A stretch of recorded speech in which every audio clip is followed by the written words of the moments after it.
Nous allons embarquer pour ce voyage. Donc, attachez vos ceintures. Bientôt nous décollons. Amen. Avez-vous votre passeport? Amen.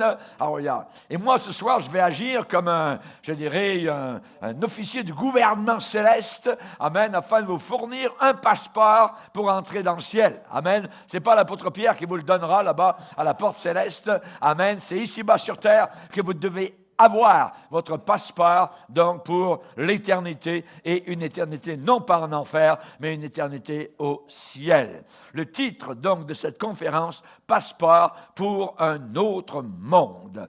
Maintenant, nous allons particulièrement nous poser une question.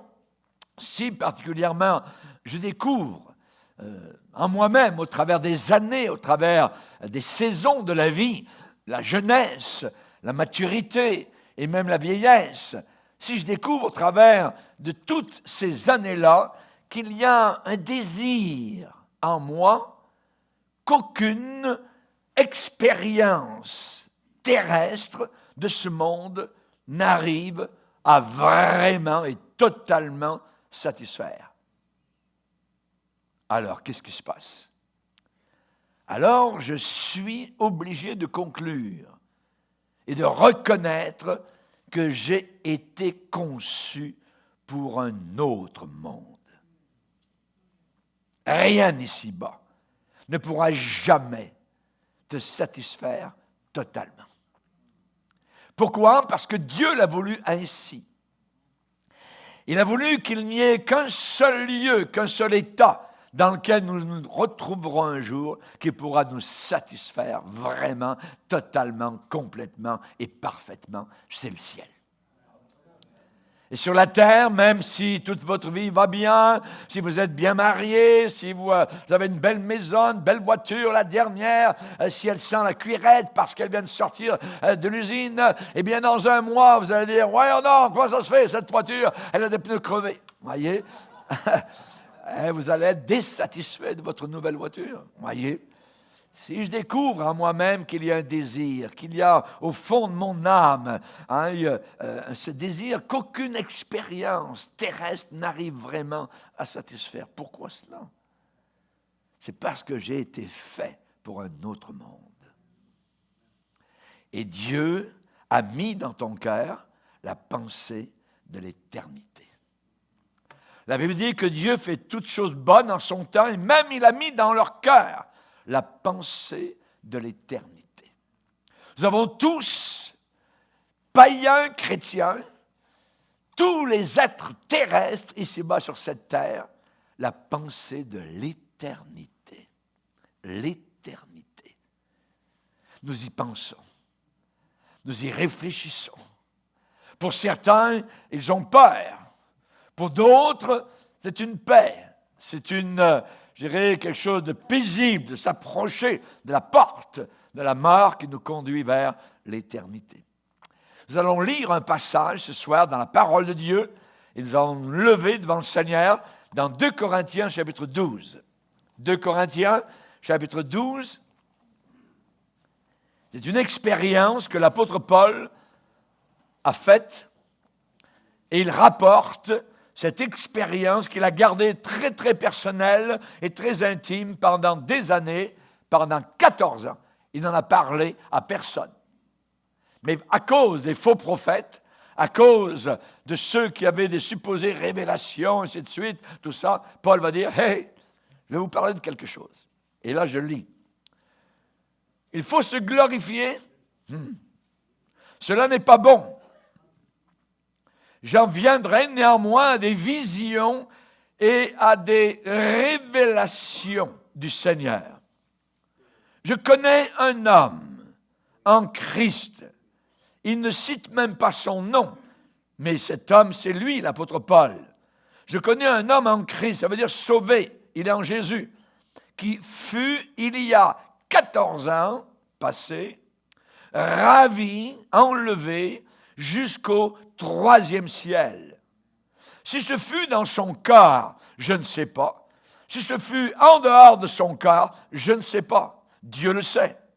Et je sais que cet homme, si ce fut dans son corps ou sans son corps, je ne sais pas, Dieu le sait, fut enlevé dans le paradis et qu'il entendit des paroles ineffables qu'il n'est pas permis à un homme d'exprimer.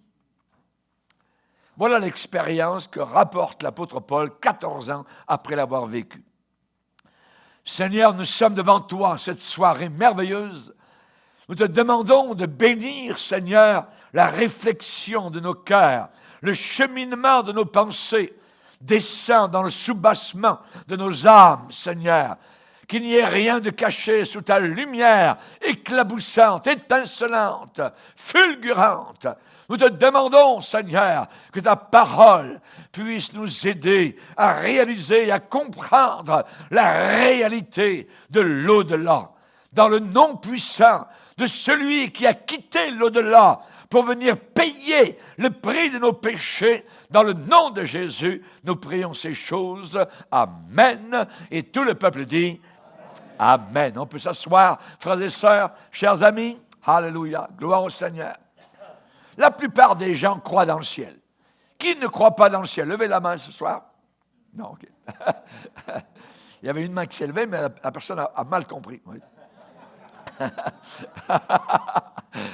La plupart des gens croient au ciel, dans le ciel. Voyez, un lieu donc où l'on va après cette vie sur terre, après le tombeau.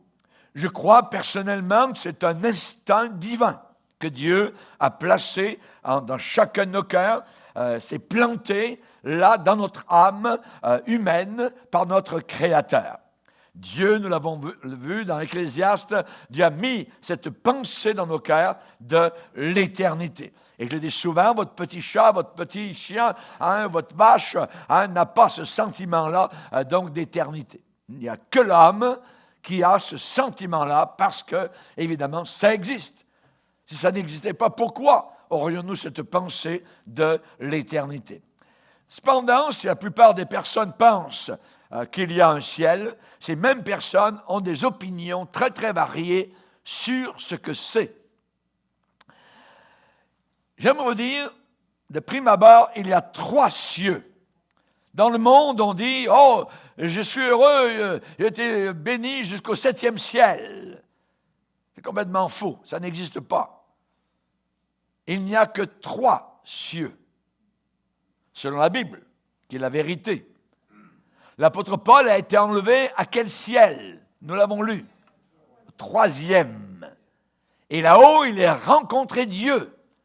Et là, il a entendu des paroles, il dit ineffables, unspeakable. On ne peut pas déclarer, on ne peut pas dire tellement c'est glorieux, c'est merveilleux ce monde créé par un Dieu plein d'amour, un Dieu infini et juste.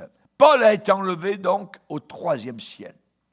Un autre titre à la conférence aurait pu être « Les merveilles du 3e ciel ». Le premier ciel, c'est celui que nous voyons, celui que vous voyez. Le ciel bleu, voyez, c'est le premier ciel. Deuxième ciel, c'est là où Satan a son trône. Et on va maintenant faire un voyage biblique dans le 3e ciel, gratuitement. Salomon a mentionné le 3e ciel dans sa prière. Lors de la dédicace de l'ancien temple à Jérusalem, il a dit dans 2 Chroniques 2,6, « Qui a le pouvoir de lui bâtir une maison, puisque les cieux et les cieux des cieux ne peuvent le contenir. » Donc Salomon parle de 3 cieux. Job confirme qu'il existe un ciel plus haut, plus élevé que ce que nous voyons. Dans Job 22, verset 12, Dieu n'est-il pas en haut dans les cieux et dans le sommet des cieux? Dans le sommet des cieux. Mais le plus haut des cieux, c'est le 3e. Le 3e ciel qui a été visité par l'apôtre Paul. Et l'apôtre Paul dit que le 3e ciel, eh bien, c'est le paradis. Donc, on a lu le texte tout à l'heure. Je connais un homme en Christ qui fut, il y a 14 ans, ravi jusqu'au 3e ciel. Et plus tard, un peu plus bas, Paul déclare dans son témoignage, cet homme fut enlevé dans le paradis. Donc, par déduction, le 3e ciel, c'est le paradis. Le 3e ciel, c'est le paradis. Ça existe. Et Jean, le révélateur de l'Apocalypse, donc, nous en a parlé lui-même quand il a dit qu'un jour, alors qu'il était sur l'île de Patmos, prisonnier, il dit, après cela, je regardais et voici une porte était ouverte dans le ciel. La première voix que j'avais entendue, comme le son d'une trompette, et qui me parlait, dit, monte ici. On monte au ciel. On ne descend pas au ciel. On descend en enfer. Mais on monte au ciel. Monte ici, Jean, et je te ferai voir ce qui doit arriver dans la suite. Et il arrive dans le ciel, l'apôtre Jean. Aussitôt, je fus ravi en esprit, enlevé par la puissance du Saint-Esprit. Et voici, il y avait un trône. Et sur ce trône, quelqu'un était assis. Et il avait l'aspect d'une pierre de jaspe et de sardoine. Et le trône était environné d'un arc-en-ciel. Alléluia. Merci Seigneur. Nous allons voir ce soir des choses intéressantes. Nous allons voir tout d'abord les différents noms du 3e ciel. Où se trouve le 3e ciel? Les caractéristiques du 3e ciel. Qui est là-haut au 3e ciel? Les merveilles du 3e ciel. Les récompenses qui nous attendent au 3e ciel. La merveille du repos éternel et pourquoi si peu de gens y vont. Non, ce monde n'est pas notre patrie. La joie est ici-bas trop vite flétrie. C'est la terre des pleurs, des chutes et des douleurs. Elle doit être ailleurs, notre patrie. Amen. Alléluia. Donc, nous allons voir premièrement les différents noms du ciel. Tout d'abord, nous avons évidemment paradis. Au paradis. Quand Jésus était sur la croix, à côté de lui, il y avait 2 brigands. L'un des brigands était accroché, lui aussi, au milieu de son sang, à côté de Jésus. Et Jésus, quand ce brigand lui a dit, « Souviens-toi de moi quand tu entreras dans ton règne », qu'est-ce que Jésus lui a répondu? Jésus lui répondit, « Je te le dis en vérité, aujourd'hui tu seras avec moi dans le paradis. » Dans le paradis. Ce même jour, ce brigand pardonné, ce brigand repentant, marchait main dans la main avec Jésus. Où ça? Dans le paradis. Dans le paradis. Le 3e ciel, c'est un lieu très, très réel. Le 3e ciel égale le paradis. Le paradis. C'est là où Dieu a son trône. C'est là où les justes vont quand ils passent de vie à trépas, de vie terrestre à l'éternité. Nous avons lu tout à l'heure Jean, lorsqu'il est enlevé et qu'il arrive dans le paradis, il dit « Je vis un trône dans le ciel ». Sur ce trône, quelqu'un était assis et il le décrit. Le paradis et le 3e ciel, c'est la même chose, c'est le même lieu et ils sont une seule et même chose. Une seule et même chose. Quand on prend notre dernier souffle ici-bas sur cette terre, s'ensuit le premier souffle au ciel et au paradis. Dans les cimetières, il n'y a personne qui est là. Des fois, je me balade dans les cimetières, voyez, Je regarde surtout les pierres tombales. Vous voyez, ça me fait réfléchir. Des fois, il y a des choses intéressantes qui sont écrites dessus. Mais je sais que dessous, dans la terre, il n'y a personne. Il n'y a personne qui est là et qui va rester là pendant 100 ans, ou qui est là et qui attend la résurrection, comme les adventistes veulent nous le faire croire. Non! Votre dernier souffle sur la terre est suivi par votre premier souffle dans l'éternité. Soit au ciel, soit en enfer. Il n'y a pas de purgatoire, ça n'existe pas. Donc, il n'y a pas de lieu d'attente pour les justes lorsqu'ils meurent. Et l'apôtre Paul a vu lui-même le paradis, le troisième ciel. Et il l'a déclaré, nous l'avons lu tout à l'heure. Voyez? Et c'est là où, justement, le Seigneur promet à ceux qui vaincront l'esprit de ce monde, qui vaincront les puissances diaboliques, qui se repentiront de leurs péchés à la croix du calvaire, que celui qui a des oreilles entende ce que l'Esprit dit aux églises, à celui qui vaincra, je donnerai à manger de l'arbre de la vie qui est où? Dans le paradis de Dieu. Donc, à plusieurs endroits dans la Bible, nous avons ce mot qui revient et qui indique un lieu qui est très, très réel.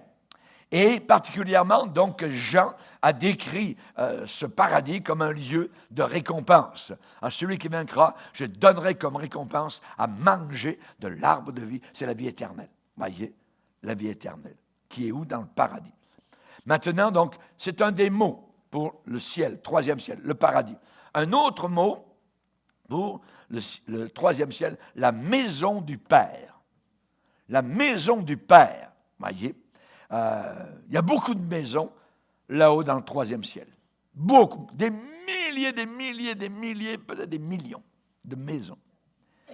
Et Jésus a promis de retourner, de revenir et de prendre les justes, donc avec lui, dans un lieu qu'il a personnellement préparé pour nous.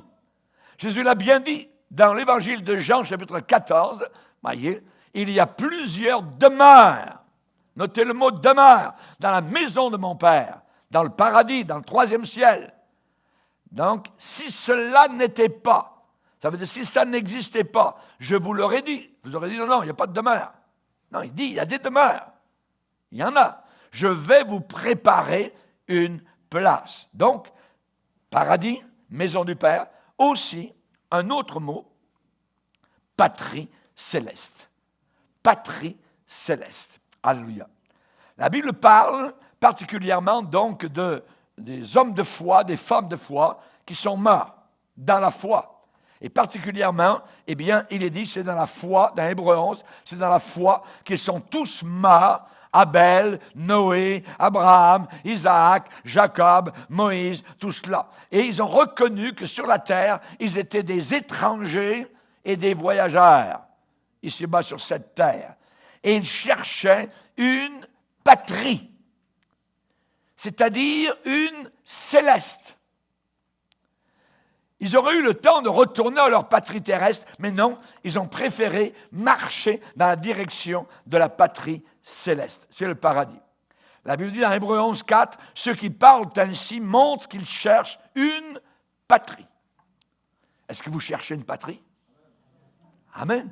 On peut être français, on peut être canadien, américain, on peut être chinois, africain, quoi que ce soit. Mais on est ici-bas sur la terre, de passage, on est simplement étrangers et voyageurs.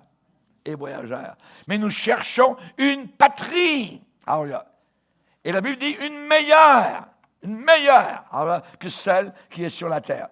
Quand on sait que le Seigneur a fait la terre en seulement 6 jours, de 24 heures. Dieu a fait la terre en 6 jours, imaginez, sur laquelle nous vivons actuellement, avec toute sa beauté, voyez, à vous couper le souffle. Des fois, on regarde un paysage, la neige ou l'automne ou quoi que ce soit, vous marchez au travers d'une forêt, vous êtes bouleversé, vous entendez des sons, des oiseaux, un petit ruisseau qui coule, ou la mer majestueuse, la tempête.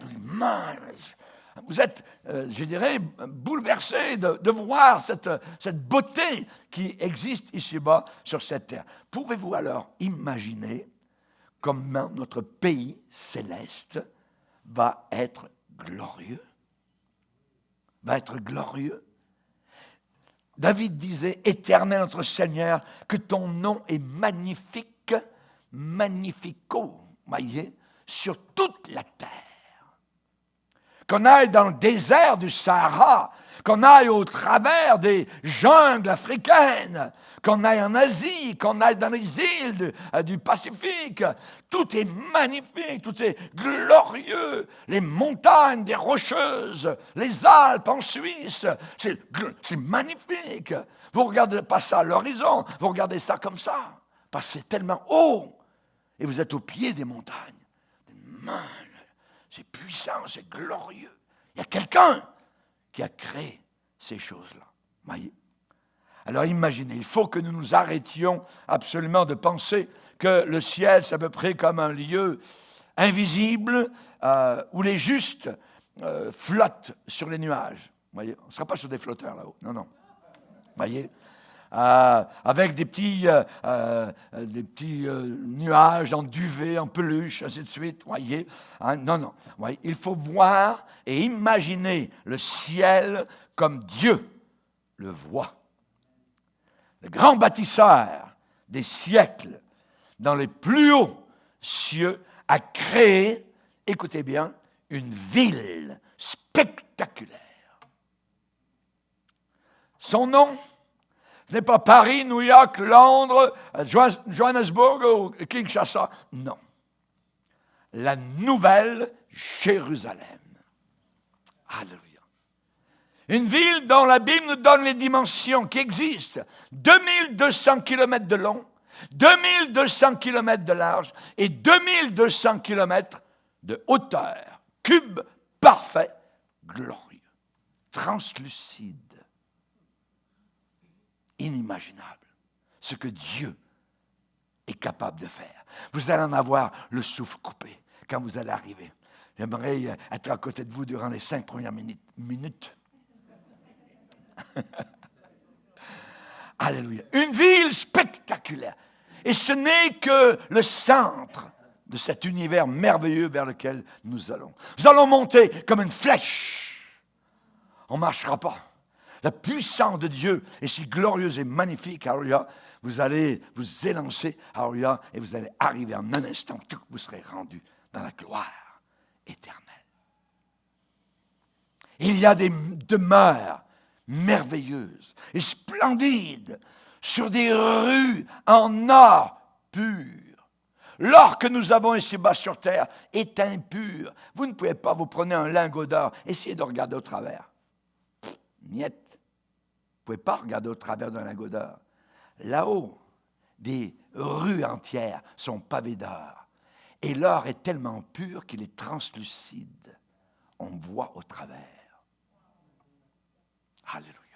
C'est ce que la Bible enseigne.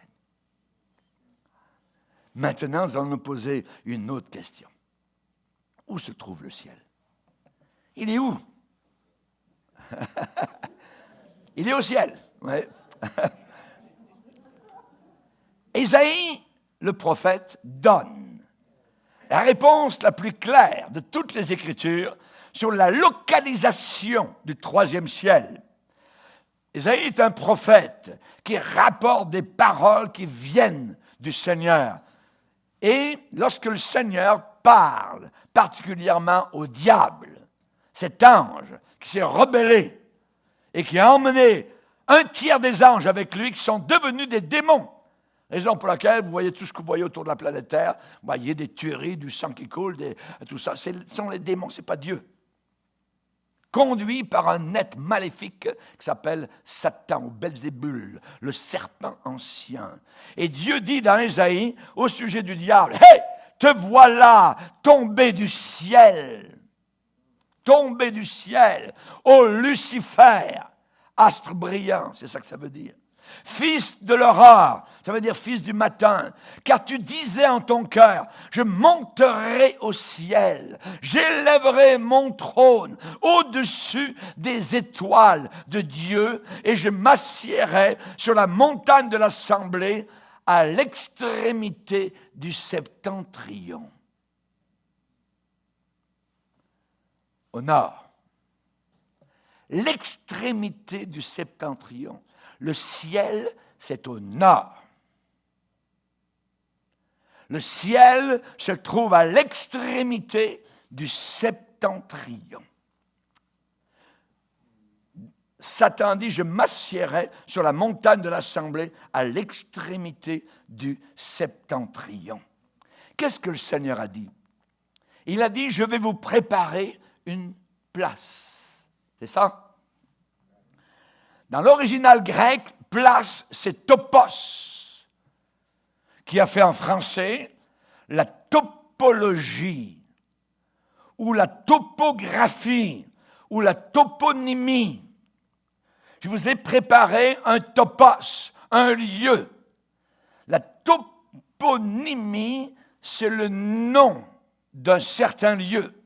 La topologie, c'est la notion de voisinage, la notion de ce qui est autour, dans une certaine localisation. La topographie, de grapho, écrire, et topos, lieu, donc c'est décrire un lieu. Jésus dit, je vais vous préparer une place, topos. C'est un lieu réel.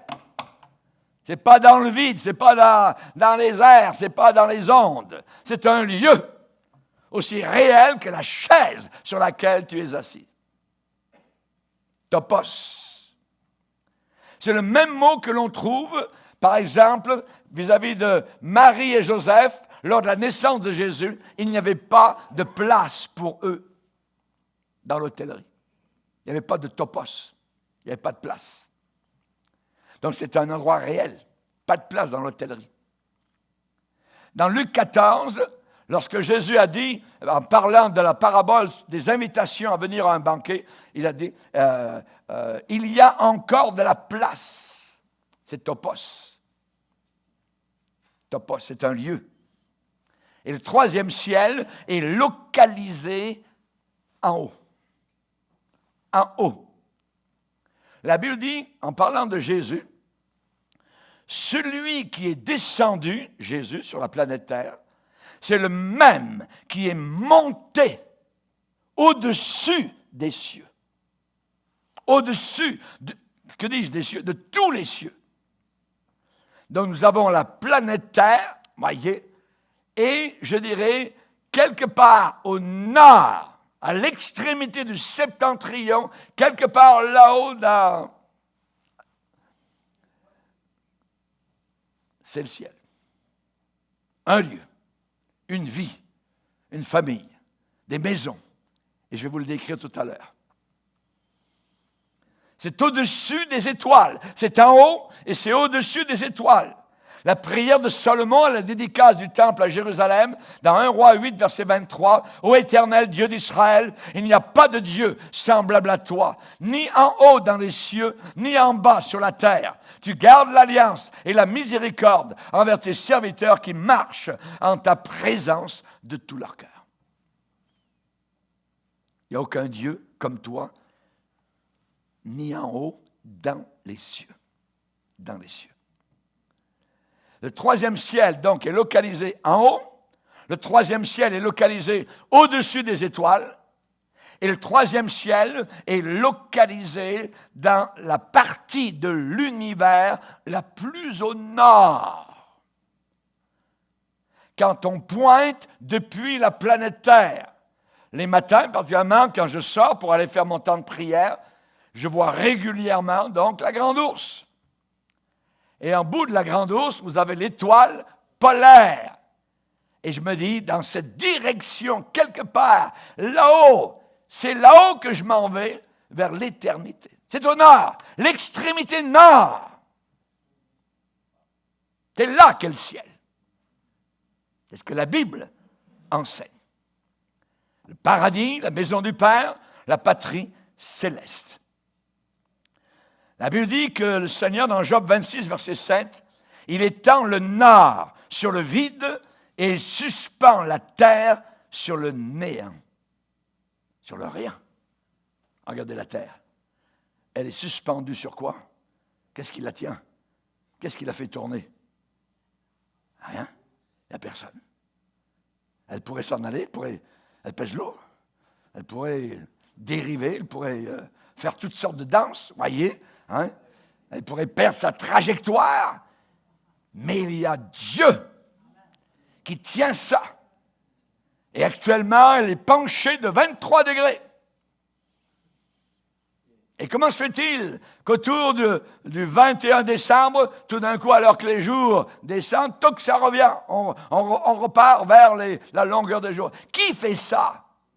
C'est Dieu. Qui contrôle la température? C'est Dieu. Qui contrôle la pluie? C'est Dieu. Hey, les environnementalistes, c'est Dieu. Vous ne voulez pas croire que Dieu existe, mais c'est lui qui tient le thermostat de la planète Terre. Alléluia. Dieu a dit dans Amos, je l'ai fait pleuvoir sur une ville et je ne l'ai pas fait pleuvoir sur une autre. Dieu contrôle tout ici-bas sur cette terre. Et la pompe de ton cœur, c'est lui qui la contrôle. C'est lui qui pousse le sang dans tes veines. Elle est sur le vide. Elle est sur le vide. À Noël, l'ange qui a annoncé la naissance du Sauveur à des bergers s'est vu soudainement accompagné par une multitude d'autres anges. Et ils ont chanté, et les bergers étaient là, les yeux écarquillés, la bouche bée, en voyant ce qui se passait juste au-dessus de leur tête. Et que chantaient les anges? Gloire à Dieu dans les lieux très hauts. Gloire à Dieu, pas gloire à moi, pas gloire à l'homme. Pas gloire à ma bombe atomique, pas gloire à mon diplôme, pas gloire à moi parce que je suis intelligent, ainsi de suite. Non, non, non, gloire à Dieu. Noël, c'est gloire à Dieu. Alléluia. Merci Seigneur. Dans Job 26, je répète, verset 7, il étend le nord sur le vide et il suspend la terre sur le néant, sur rien. Sur rien. Psaume 48, verset 3, le côté nord, c'est la ville du grand roi. Le côté nord, c'est la ville du grand roi. Alléluia.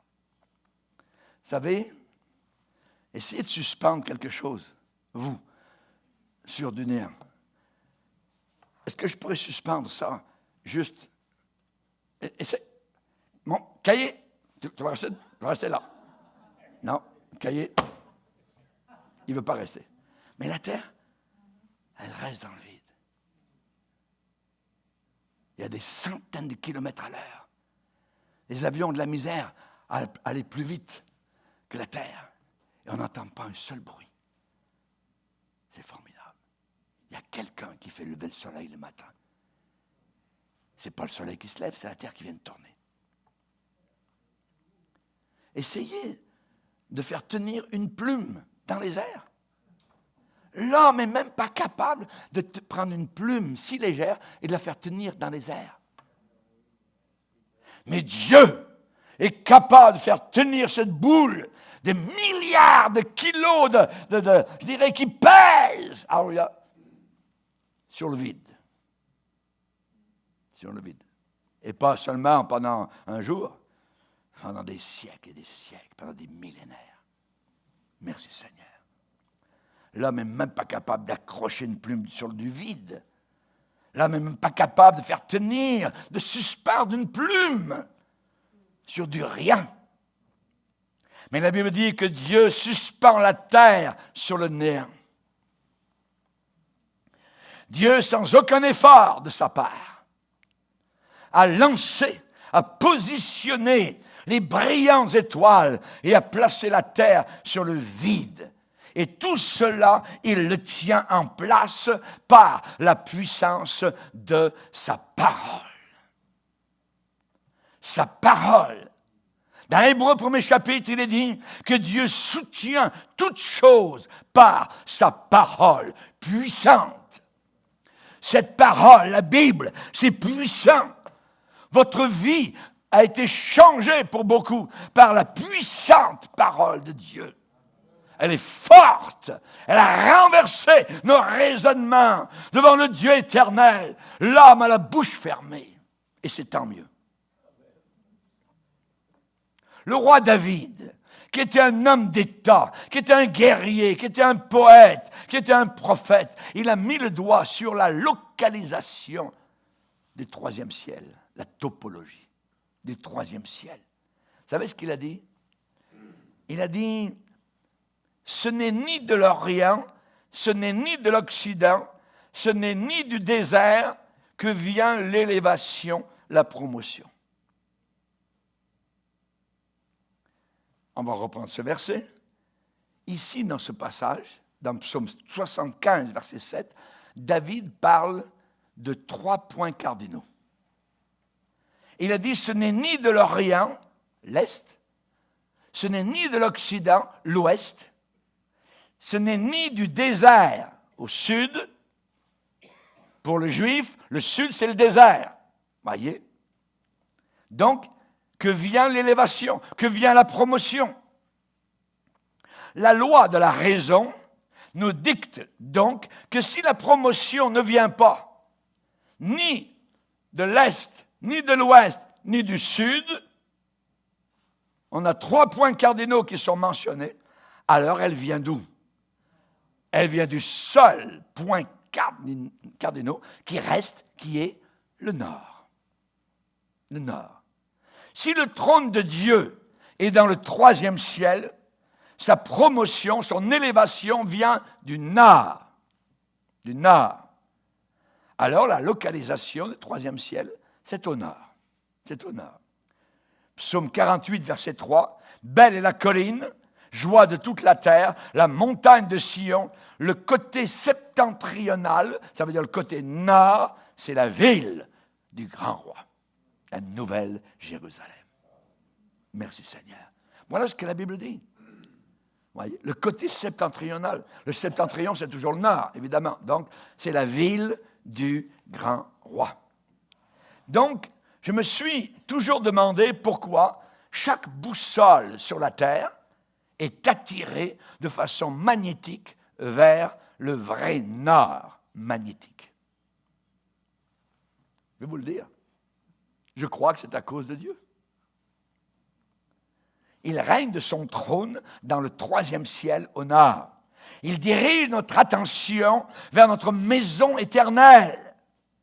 Il nous indique le chemin. L'étoile polaire est une direction qu'on peut voir à partir de la Terre. Comme un torrent d'été coule notre vie. Et ainsi, nous sommes emportés vers la patrie. Conduit par le Dieu fort, j'avance vers la mort. Elle sera le port de la patrie.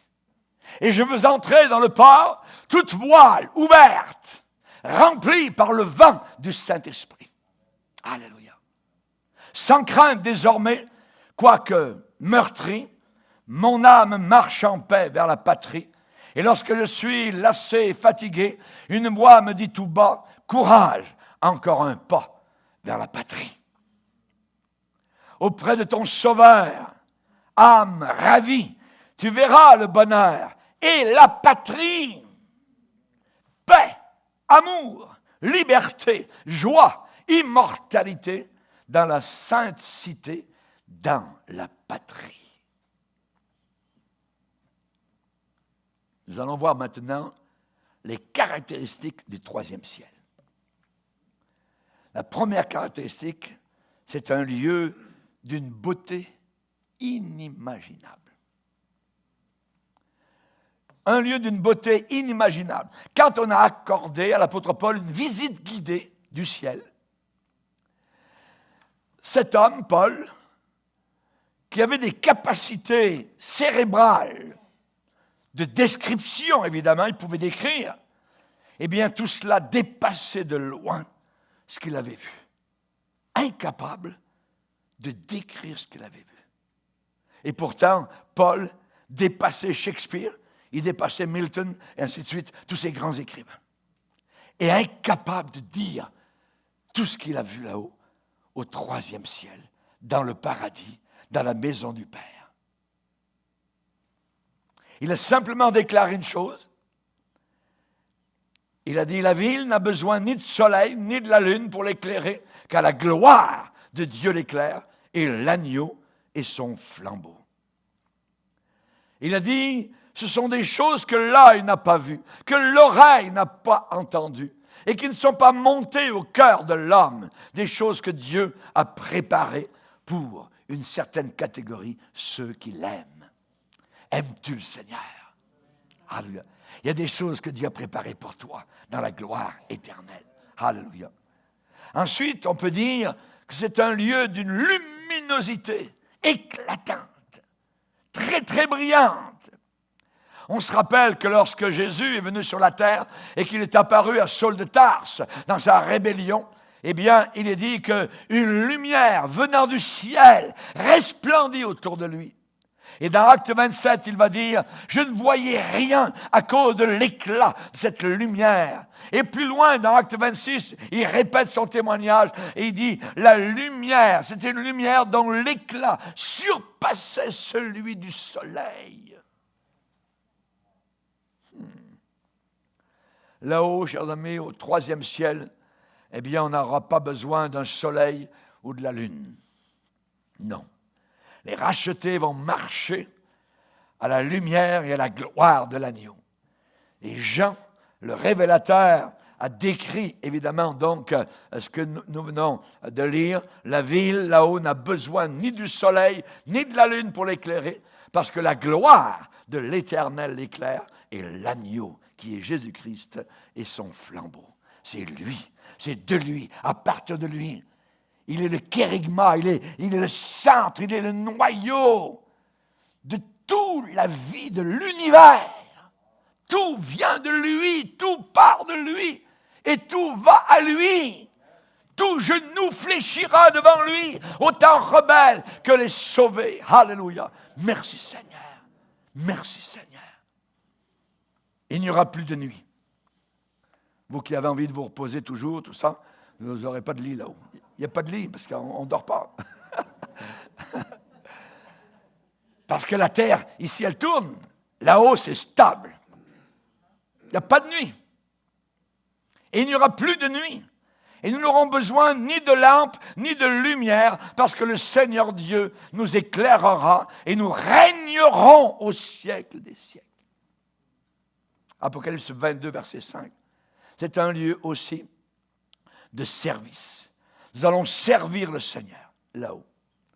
Nous ne serons pas juste en train de nous rouler les pouces et de dire, et toi, qu'est-ce que tu fais aujourd'hui? Comment ça m'ennuie? Ça fait déjà 150 ans que je suis ici. Jamais, jamais. Un lieu de service. Le Dieu qui a créé l'homme et la femme, au départ, les a placés dans son jardin parfait pour l'entretenir. Adam et Ève travaillaient donc dans ce jardin merveilleux, donc dans cette ambiance formidable en Éden. Et ce sera le même Dieu qui sera servi là-haut dans la gloire par nous, les rachetés au 3e ciel. Dans Apocalypse 7, il est dit, c'est pour cela qu'ils sont devant le trône de Dieu et le servent jour et nuit dans son temple. Jour et nuit, c'est une expression pour nous expliquer ici-bas sur la terre. Mais là-haut, il n'y a ni jour ni nuit. Ça veut dire tout le temps, constamment. Nous serons en train de servir le Seigneur. Alléluia. Dans Apocalypse 22, verset 3, il est dit, il n'y aura plus de malédiction, plus d'anathème. Le trône de Dieu et de l'agneau sera dans la ville. Ses serviteurs le serviront, verront sa face et son nom sera sur leur front. Pendant que sur la terre, les gens rebelles auront la marque de l'Antéchrist, nous aurons le nom du Seigneur sur notre front, sur notre nouveau corps pour l'éternité. Alléluia. Contempler mon Dieu sur son trône, vivre avec Jésus dans le ciel, jeter à ses pieds ma couronne, c'est là le bonheur éternel. Dans le ciel, vivre avec Jésus dans le ciel, c'est là le bonheur éternel. Unir ma voix au chant des anges, bénir, louer Emmanuel, chanter à jamais ses louanges, c'est là le bonheur éternel. Alléluia. Ça sera aussi un lieu, j'aimerais vous dire, de joie. Vous qui avez eu tellement de tristesse ici-bas sur cette terre, eh bien, sachez que là-haut dans le ciel, ça sera un lieu de joie. Le troisième ciel est un lieu de joie. Nous habiterons directement dans la présence de Dieu. Vous vous rendez compte? Directement, sans aucun voile.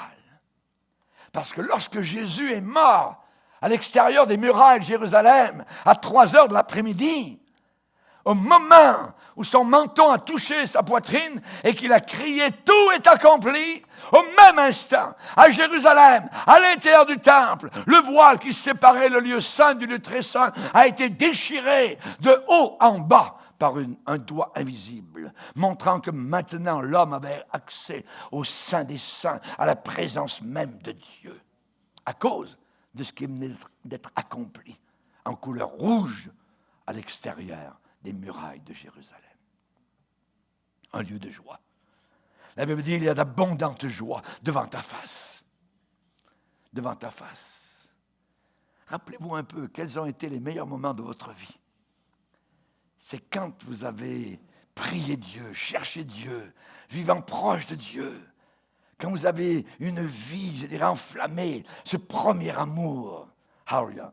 Ce premier amour que vous aviez pour Jésus-Christ. Vous viviez devant le Seigneur, en présence du Seigneur. Il y a d'abondantes joies. Il n'y a pas des joies, il y a d'abondantes joies dans la présence de Dieu. Des délices éternelles à ta droite. Isaïe 35, verset 10. C'est avec des chants de triomphe et une joie éternelle qui couronnera notre tête. Une joie éternelle. On parle de vie éternelle, on parle aussi de joie éternelle. Et nous qui avons tant pleuré, et vos larmes salées ont tellement coulé sur vos joues, eh bien là-haut, il n'y aura plus aucune larme. Ça sera une joie éternelle. Alléluia. Nous habiterons directement dans la présence même de Dieu. Nous ne trouverons aucune tension. Nous ne trouverons aucune bataille, aucune lutte, aucun conflit, aucune querelle, aucun pleur, aucune déception, aucun souci. Vous n'aurez plus à fermer votre maison avec des clés, avec des choses, avec regarder des caméras, tout ça, savoir si vous allez pouvoir payer le loyer. Non. Votre loyer éternel a été payé une fois pour toutes à la croix du Calvaire. Alléluia. Merci Seigneur. Merci Seigneur. Alléluia. Aucune déception. Là-haut dans le ciel, aucune déception. Et Jean l'apôtre a décrit les anges et les anciens parmi des milliers d'autres en train de chanter. Une foule immense que personne ne peut compter. Et qu'est-ce qu'on va chanter? L'agneau qui a été immolé. L'agneau qui a été immolé. Ce mot immolé est très important. Une immolation. Il s'est offert lui-même, tout nu, de haut en bas, sur la croix du Calvaire, sans aucun vêtement. La honte totale. Les Romains faisaient des exemples. Aucun homme cloué était habillé. Christ Jésus a subi la honte pour mon péché, pour ton péché. On chantera là-haut. L'agneau qui a été immolé est digne de recevoir la puissance, la richesse, la sagesse, la force, l'honneur, la gloire et les louanges. Alléluia. Savez-vous comment le Nouveau Testament débute? Comment le Nouveau Testament commence-t-il? Il s'ouvre avec les anges qui chantent au-dessus de la mangeoire de Bethléem. Gloire à Dieu dans les lieux très hauts. Et comment le Nouveau Testament s'achève-t-il? Le Nouveau Testament finit avec les saints de Dieu qui sont debout sur une mer de verre, chantant le chant des rachetés, le cantique des rachetés, en disant « Tes œuvres, Seigneur, sont grandes et admirables. Tu es le Dieu Tout-Puissant. Tes voies sont justes. » On peut commencer la répétition sur la terre, parce qu'on connaît déjà les paroles qu'on va chanter là-haut dans le ciel. Elles sont écrites dans l'Apocalypse. Alléluia, gloire au Seigneur. Le Nouveau Testament commence avec un chant, et le Nouveau Testament finit avec un chant. Alléluia, gloire au Seigneur. nous sommes une église joyeuse, parce que nous sommes une église victorieuse. Alléluia. Question. Que verrons-nous au ciel? Qu'est-ce que nous allons voir? Voyez. Eh bien, il y a tellement de merveilleux trésors en réserve au troisième ciel qui nous attendent. Nous, les chrétiens nés de nouveau, les saints de Dieu. Qu'est-ce que Jésus a dit? Ne vous amassez pas des trésors sur la terre. Amassez-vous des trésors dans le ciel, où la teigne et la rouille ne détruisent pas et où les voleurs ne percent pas. Nous savons, d'après la parole de Dieu, qu'au troisième ciel, nous verrons, eh bien, des rivières, de l'herbe, des fruits, des oiseaux, des animaux, mais certainement. C'est un lieu plein de vie. Si déjà sur la terre, on a cela. Vous savez que ceux qui ont découvert le nouveau monde, eh bien, ils ont pris des noms de l'ancien monde pour les mettre sur le nouveau monde. Par exemple, il y a l'Angleterre, mais ici, en Amérique, il y a la Nouvelle-Angleterre. Oui. En Europe, il y a un lieu qui s'appelle la Calédonie. Mais il y a quelque part dans le Pacifique Sud, la Nouvelle-Calédonie. Et ainsi de suite. Voyez. Pourquoi? Eh bien, parce que les hommes, c'est comme s'ils ont découvert un autre monde. Et si ici-bas sur terre, il y a Jérusalem, là-haut dans le ciel, il y a la Nouvelle Jérusalem. Alléluia. Gloire au Seigneur. Que verrons-nous au ciel? Amen. Eh bien, nous allons voir des choses formidables, des choses glorieuses. Jésus a dit, amassez-vous des trésors. Est-ce que vous êtes en train de vous amasser des trésors dans le ciel ou bien des trésors sur la terre? Même si vous habitiez une maison qui vaut 5 millions de dollars sur une montagne très belle, devant un lac immense, ainsi de suite, qu'est-ce que ça vaut? C'est un fétu de paille comparé à la gloire qui s'en vient pour l'éternité. Parce que la première bombe atomique qui va tomber sur la terre, pouf, votre maison va partir en éclats.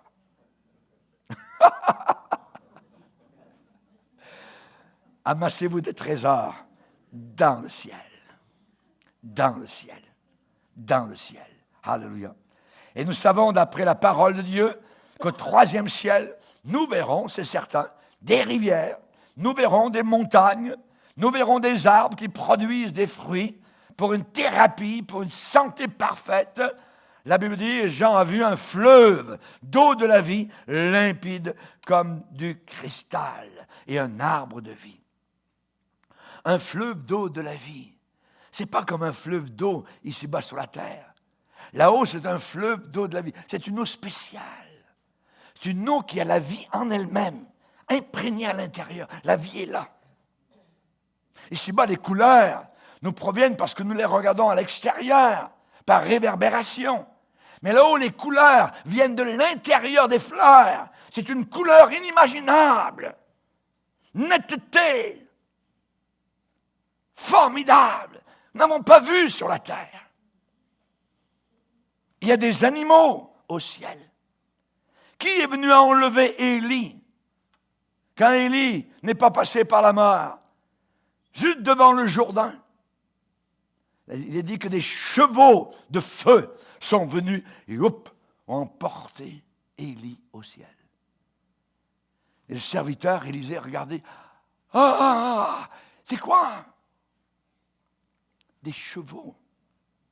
Quand nous allons revenir avec Jésus pour combattre l'Antichrist à Armageddon, et que Jésus va instaurer sur la planète Terre renouvelée un royaume millénaire, comment Jésus va revenir? En Rolls-Royce?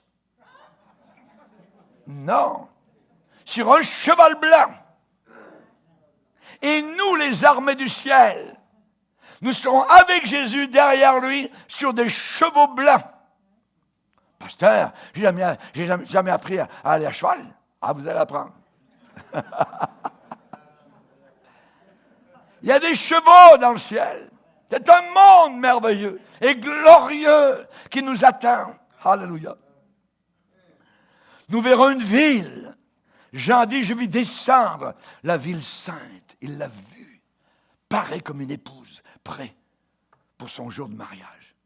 Une ville comme glorieuse. Qu'est-ce qu'il y a de plus glorieux que de voir la jeune fiancée qui s'avance dans l'allée le jour de son mariage? C'est le jour, évidemment, le plus beau peut-être de toute sa vie. Et Jean n'avait pas de mots pour expliquer la beauté de cette ville. Il l'a vue descendre du ciel. Il dit, c'était comme un éclat inimaginable. Ici-bas sur terre, les hommes peuvent bâtir en hauteur 1 kilomètre, à peu près, et encore. Mais la ville que Dieu a construite à 2200 kilomètres de hauteur. Ça va nous prendre des ailes pour aller au premier étage là-haut, ou à l'étage supérieur. Je ne sais pas comment on va se déplacer, mais on va se déplacer certainement rapidement. Nous verrons une ville. Nous verrons des maisons, des demeures, comme sur la terre. Il peut y avoir des maisons. J'ai parlé des chevaux. Il y aura des chevaux blancs. Il y aura des maisons. C'est un pays, vraiment, vers lequel nous allons demeurer pour toute l'éternité. Jésus a dit que votre cœur ne se trouble pas. Croyez en Dieu, croyez en moi. Il y a beaucoup de demeures dans la maison de mon Père. Si cela n'était pas, je vous l'aurais dit. Je vous prendrai avec moi, afin que là où je suis, vous y soyez aussi. Alléluia. Il y a 12 portes à la ville. Et imaginez, d'une seule perle chacune. D'une seule perle. Une porte d'une seule perle. Et la muraille a environ 80 mètres de hauteur qui entoure la ville, la Nouvelle-Jérusalem. Des grandes portes d'une seule perle. Et il y en a 12. 3 d'un côté, 3 d'un côté, 3. Il y a des rues pavées d'or transparent sur lesquelles nous allons marcher.